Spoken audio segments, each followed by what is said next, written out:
teman-teman sekalian, kalau sudah ada yang pernah dengar, anggap insya Allah review ilmu. Kalau ada yang belum dengar, anggap insya Allah tambahan iman, gitu ya. Kisah ini saya berikan nama dengan kisah sebuah terong. Ada seorang anak muda di Damaskus, di ibu kota Syria, di zaman tabi'in dulu, pernah datang ke sebuah masjid namanya Masjid At-Taubah. Masjid At-Taubah ini zaman tabi'in ada. Ada seorang tabi'in masyhur di situ tinggal, jadi imam juga jadi alim, mengajar tiap hari. Anak muda ini datang lalu berkata, "Wahai imam," imam kalau kita kiai, "Wahai imam, saya datang dari luar Damaskus, ya miskin, tidak punya apa-apa, tapi saya mau belajar agama. Boleh nggak saya numpang tinggal di masjid bersama anda? Saya bantu-bantu lalu saya hidup bersama anda, maksudnya makan minum bersama anda." Kata ya syekh itu, silahkan, nggak masalah. Tapi harus sabar, ya ikutin kehidupan saya, apa yang saya makan kau makan, apa yang saya minum kau minum. Kata anak muda ini, baiklah. Anak muda ini cerita, dia bilang setelah 3 bulan saya tinggal dengan syekh saya. Ternyata syekh saya ini orangnya sangat zuhud, luar biasa. Ada makanan makan, tidak ada makanan puasa. Dan hari ini sudah 3 hari kami puasa. Buka puasa sahur dengan sebutir kurma segelas air, buka puasa juga begitu. Tapi ini sudah hari ketiga, syekh saya masih kuat, saya sudah tidak kuat lagi, dia bilang. Saking tidak kuatnya saya bungkukkan punggung saya, menekan perut saya supaya lapar saya hilang. Dalam keadaan begitu, syaitan datang menggacaukan pikiran saya sambil berkata, "Wahai anak muda," di benak saya terlintas, "sekarang sudah halal buat kau mencuri makanan. Kalau kau tidak curi makanan, kau mau makan dari mana? Akan mati kelaparan. Minta sama gurumu, gurumu nggak punya. Minta-minta sama orang, gurumu larang minta-minta sama orang. Sekarang kau curi makanan sepotong roti, yang penting tidak mati kelaparan." Dia bilang dalam kondisi saya berkecamuk pikiran syaitan begitu, saya berpikir mencuri makanan di rumah di sebelah masjid. Zaman dulu teman-teman sekalian, dinding masjid tidak seperti kita sekarang ada tembok. Jadi zaman dulu itu bisa dari tanah liat, atau kalau mau kuat, batang kurma ditebang atasnya, ditebang akarnya, ditancapin, lalu didempet-dempetin. Jadi dinding yang kuat. Dan rumah orang sama masjid berdempetan dindingnya. Dia naiklah dinding masjid, dari belakang masjid dia naik mau mencuri makanan. Di rumah yang pertama dia mau masuk mencuri di sebelah masjid, itu dia lihat ada 3 perempuan yang tidak tutup auratnya, lagi nunun kulit domba. Dia alihkan pandangannya karena dia tahu yang bukan mahramnya haram untuk melihatnya. Dan itu bukan tujuannya, dia ingin cari makanan. Dia pindah ke rumah kedua. Waktu dia pindah ke rumah kedua, dia lihat dari atas rumah kena pakai pelapa-pelapa kurma, jadi kelihatan nggak ada orang, tapi ada bau masakan. Kena laparnya dia turun ke dalam, dia masuk ke dapur, ditemukan ada panci yang lagi dipakai masak dengan kayu bakar. Di dalamnya ada, waktu dia buka, air yang sedang direbus 2 buah terong yang sudah matang. Karena lapar sekali, diambil sama dia terong 1 lalu digigit. Sementara dia punya, teman-teman sekalian, dia bilang, dia ceritakan intinya, waktu saya sebentar punya dan sangat lapar, saya sudah buru-buru ingin menelannya, tapi tiba-tiba muncul ketakwaan saya pada Allah, muncul ketakutan saya pada Allah, kepatuhan saya sama Allah. Lalu saya berkata dengan diri saya, subhanallah, syaitan berhasil membuat saya melakukan 3 dosa sekaligus. Yang pertama, masuk rumah orang tanpa izin, dosa. Yang kedua, mencuri, mengambil terong itu. Dan yang ketiga, saya sedang memakan makanan yang haram. 3 dosa sekaligus. Maka dia bilang, tidak mungkin Allah membuat saya mati kelaparan karena meninggalkan yang haram. Karena Nabi Muhammad SAW sudah bersabda, "Man taraka sya'ni la abdalahu khairan min."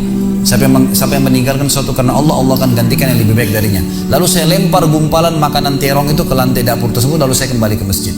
Dan masih ada pengajian, saya tidak bisa tangkap apa yang sedang dibahas karena laparnya. Waktu bubar pengajian, dia bilang, guru saya duduk di kursinya, saya pun duduk di tiang salat yang masjid. Ada satu orang tua di belakang masjid. Lalu masuklah seorang wanita dari pintu masjid bercadar, berbicara dengan guru saya sambil guru saya menundukkan pandangannya. Setelah itu guru saya mengangkat kepalanya lalu melihat ke arah saya dan memanggil, "Kesinilah muridku." Datanglah saya, kata anak muda ini. Lalu ditanya oleh guru saya, "Apa kau sudah menikah?" Dijawab oleh muridnya, "Belum." Lalu ditanya 2 kali, "Apa kau ingin menikah?" Dia tidak jawab. "Apa kau ingin menikah?" Tidak jawab. Sampai 3 kali, "Apa kau ingin menikah?" Dia tidak jawab. Lalu kata anak muda ini, "Wahai imam, wahai syekh, ya guru saya setelah Allah subhanahu wa ta'ala, hidup saya bergantung pada anda. Apa yang anda makan, saya makan. Apa anda minum, saya minum. Sekarang sudah 3 hari kita punya makanan dan minuman, puasa. Dan saya sangat lapar. Kalau saya nikah, saya mau beri makan dari mana istri saya?" Lalu kata syekhnya, "Ini perempuan di sebelah saya yang bercadar, baru selesai masa iddah meninggal suaminya, 4 bulan 10 hari. Dan dia ditinggalkan harta yang cukup, dia masih muda, dia takut fitnah. Dia ingin saya carikan jodoh, saya anggap kamu cocok. Kamu mau?" Dia bilang iya. Tanya perempuan, "Kamu mau?" Dia bilang iya.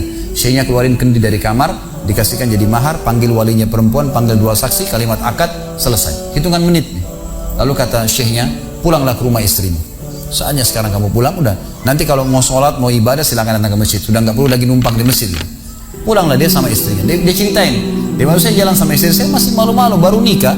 Dan ini kan memang hitungan menit nih, ya. Dia baru tadi kelaparan, tiba-tiba sekarang sudah nikah gitu." Dia bilang, "Dia saya jalan, keluar dari masjid, lewat di rumah pertama yang dia tadi manjat mencuri, mau mencuri, dilewatin sama istrinya. Begitu masuk, tiba di depan pintu rumah kedua yang dia manjat, gitu kan, istrinya berhenti, buka pintu rumah lalu berkata, masuklah suamiku, ini rumah kita, rumah yang tadi dia mencuri nih. Maka dia pun bilang, saya masuk ke ruang tamu, saya melihat di atas, ini benar rumah tadi yang saya masuk mencuri. Istrinya bilang, wahai suamiku, tadi saya dengar anda sudah 3 hari nggak makan, mau makan? Dia bilang iya. Istrinya masuk ke dapur, ditemukan apa? Panci terbuka, terong yang sudah digigit. Ini kisah nyatanya. Tiba-tiba perempuan ini bilang, siapa yang makan terong saya? Spontan, teriak gitu kan. Pada saat dia teriak, maka si laki-laki ini mengucapkan kalimat begini. Ini dia saksi bahasan kita. Dia mengatakan, kesinilah istriku. Demi Allah begini ceritanya. Kronologisnya saya manjat, saya turun, saya lapar, saya makan. Dan demi Allah sebelum saya telan, karena saya takut sama Allah, saya lempar ke dapur, ke lantai dapurmu dan belum kering tuh. Gitu kan? Maka perempuan ini mengucapkan kalimat, saya berharap semua muslimah di belakang sana juga punya iman seperti ini. Kata para ulama, ucapan wanita ini perlu diukir dengan ukiran emas, karena menandakan iman yang luar biasa. Kata dia, wahai suamiku, engkau meninggalkan segumpal makanan haram, Allah jadikan makanan itu, pancinya, rumahnya, pemilik rumahnya jadi milikmu sekarang. Allah bukan hanya hilangkan laparnya, makanannya dikasih, pancinya, rumahnya, pemilik rumahnya sekarang jadi milik dia. Orang yang bertakwa kepada Allah diberikan jalan keluar, teman-teman sekalian. Jadi bertakwalah sama Allah, hanya patuh dan tunduk kepadanya. Semua yang baik di mata Allah, semua yang buruk juga di mata Allah SWT. Dan jangan pedulikan urusan dunia ini, jalankan sesuai dengan apa yang Allah SWT inginkan. Allahu a'lam. Mungkin